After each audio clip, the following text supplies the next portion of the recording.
Hello, thank you for tuning in to my channel. This is Azrael. This is part 3 of part 1, the LBRP. Now, traditionally, okay, first just let you know, the LBRP was created by the Golden Dawn. It is a hermetic order that existed way back back then, like the early, 1900s, a little bit of the 1800s, I believe. Anyway, there's a new Golden Dawn that has reestablished itself. But anyways, traditionally this would be done with the air dagger. Now, if I don't use the air dagger from their tradition, because I think originally you would have found something that looks like a T, a blade that looks like a T, and you would cover it with white lacquer, protective paint, cover it with yellow paint, and then you would draw Hebrew names of God, a God in Hebrew, and you would have sigils drawn on the dagger as well, invoking the elemental angel associated with that direction, as well as the elemental sigils for that element. Some people could use their fingers. I like using the dagger. Okay, now this is how you go.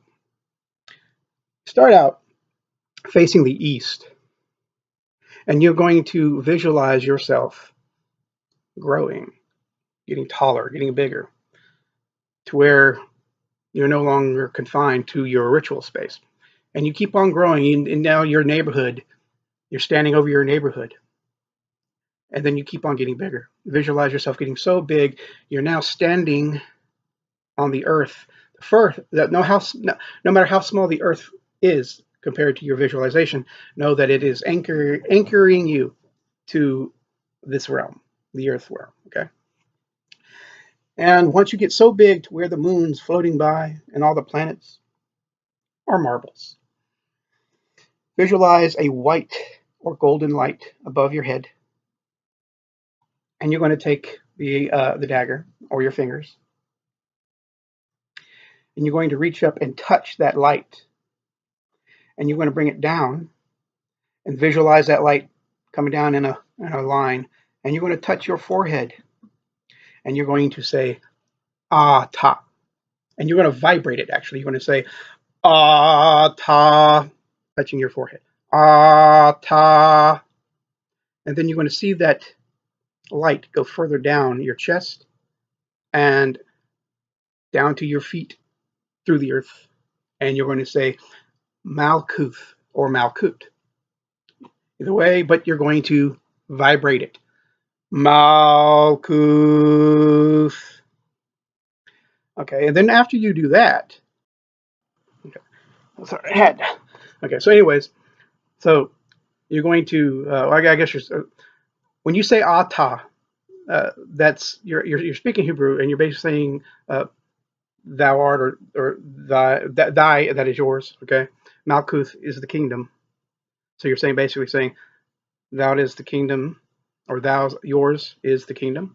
And when you say, well, anyways, you follow this light back up, and you're going to touch your right shoulder, and you're going to say V gu bur ra, V gu bur ra, and you're going to vibrate. You're going to say V gu bur ra, which is basically the power. And then you're going to take that light. When you touch your shoulder, that light's going to shoot out to your right, making like that, like a cross almost. Then you're going to make the cross. You're going to take the light back across your chest and touch your left shoulder. And then you're going to say V gu da la. And you're going to vibrate it. V gu da la.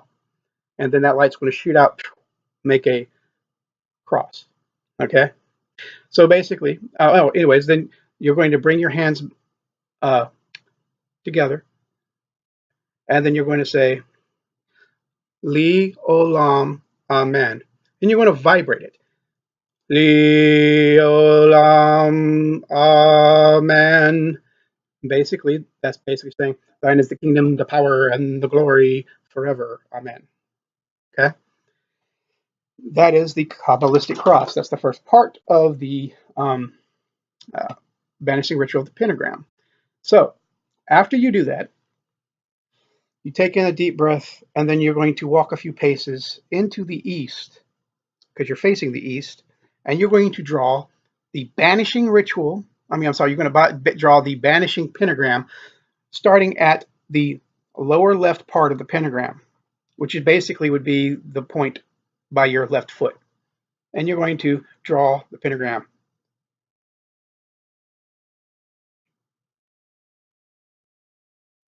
Okay. Now this pentagram that you draw is going to be fiery blue. Okay, you're going to see that blue, a fiery blue pentagram. Then you make what's called the sign of the Emperor. Now I've seen people, some of the people who taught me in their lodge, they did the sign of the Horus, and they would step in the pentagram. Other people hold their hands up like this and push forward like Superman into the pentagram. I step forward with my left foot and I hold the dagger and I push the center. I stab the center of the pentagram. And when you do this, you chant one of the God names, which in this case it is Yud He Vav He. This is the tetragrammaton. And I can never say that word right, but basically that means the four-letter word Yud He Vav He, and you're going to vibrate it as you stick in the center. You'll say Yud He Vav He. Okay, and then you're going to step back with the left foot that you just stepped forward, step back in position, and you're going to tap it on the ground, and then make the sign of silence and be calm, still for a second. Then you're going to take that athame or point it back into the center of that pentagram, and then you're going to move to the next cardinal direction, clockwise. Okay, and then you're going to do the banishing pentagram starting from the left point, back up, and then in that direction, you're going to say Adonai, Adonai, and you're going to vibrate it, Adonai. Now, if I forgot it, when you draw the pentagram from line to next line of the pentagram, uh, from the east to the next, you're going to move from that pentagram. You're going to see a white or golden light connecting each pentagram you draw to make a circle.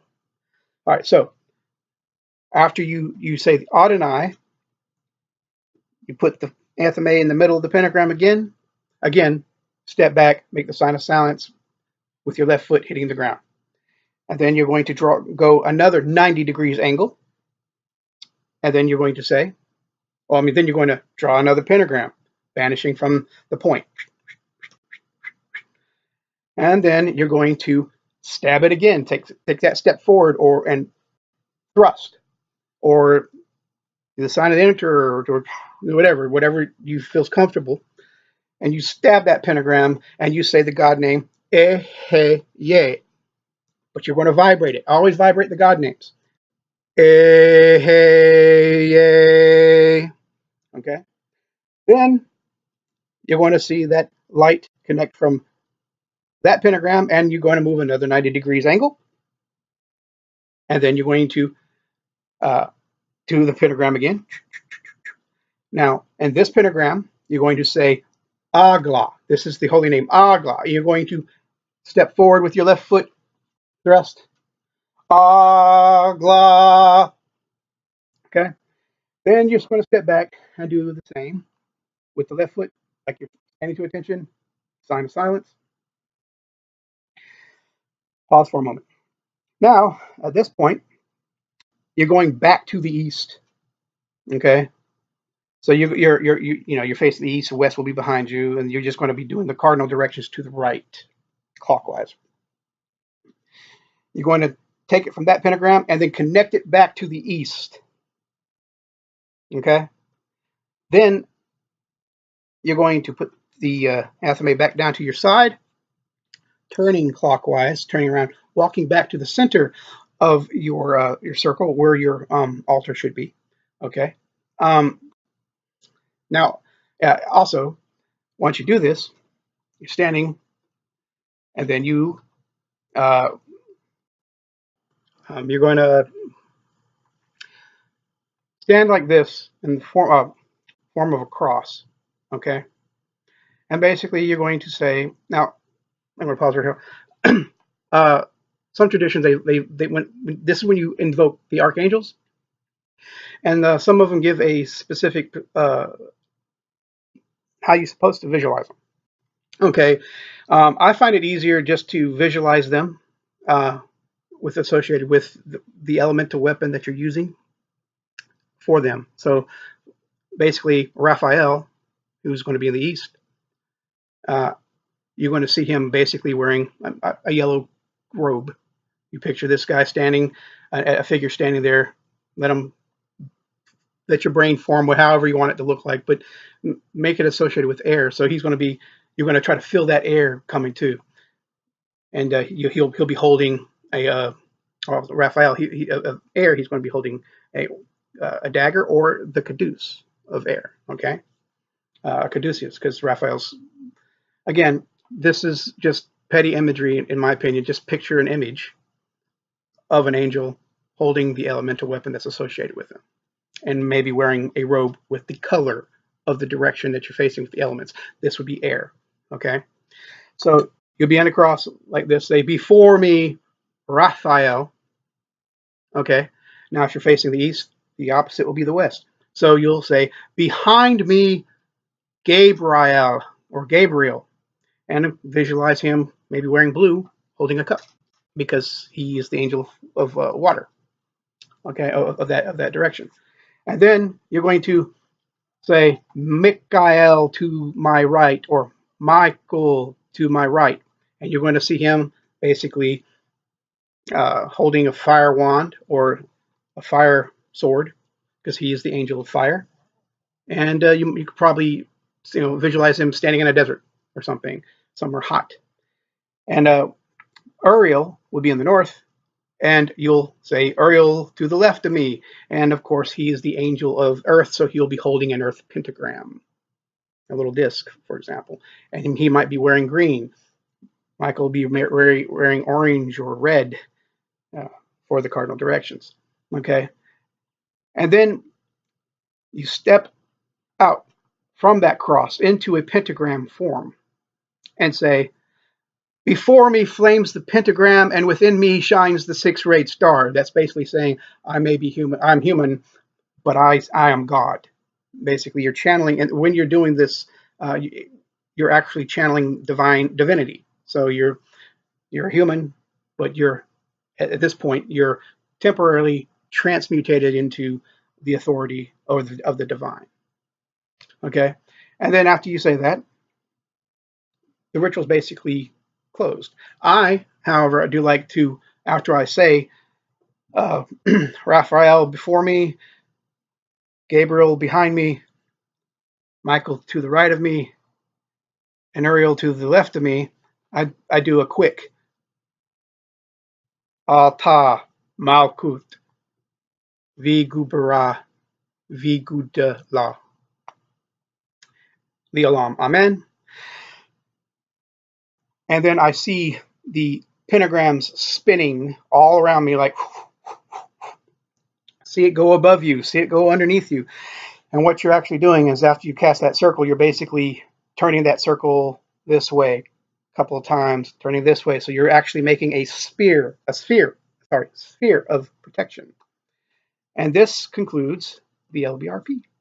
Now, if you haven't noticed, when you're doing this, you're making a circle. So this acts as both a form of banishing negative energy, but also creating a magic circle. So, also, in the other video, as far as magic circles go, I should have mentioned, but I'm going to go ahead and mention it here. Some of these magic circles, especially in Solomonic magic, you're going to have very complex things that you're supposed to draw on the ground. Well, that's ridiculous. What if you can't draw on the ground? You know what I'm saying? So, a quick little cheat sheet. What you should do is you go to your local store that sells bedding, and you're going to buy not the bed sheet that covers the bed. not with the elastic part, you know what I'm saying? Buy a bed sheet that has no elastics where it can just lay out on the ground perfectly. And what you're going to do is you're going to lay it out and you're going to draw, put some heavy books or maybe some bricks to keep it from popping up a little bit once you have it perfectly flat. And you're going to draw your magic circle with the magic sigils and so forth, and like you would have in the Solomonic magic grimoire. Okay. First, do this with a graphite pencil, one of those big artist graphite pencil. So you'll have a big bold line, and then go over those lines with permanent paint. Okay, so then you have this big gigantic throw with the specific uh, uh, circle, whatever you're going to be doing, which we'll go into that when we start talking about grimoires, okay, or magic notebooks. But this is a good way to be able to throw on the ground, stand in the middle when you cast your circle, and you'll already have all the symbols you need already etched in on the ground, especially if you can't, draw on the ground. So, anyways, uh, thank you for listening and watching this video on the LBRP. Thank you. Like and subscribe, and if you have any suggestions on how you would do this ritual, please leave them in the comments.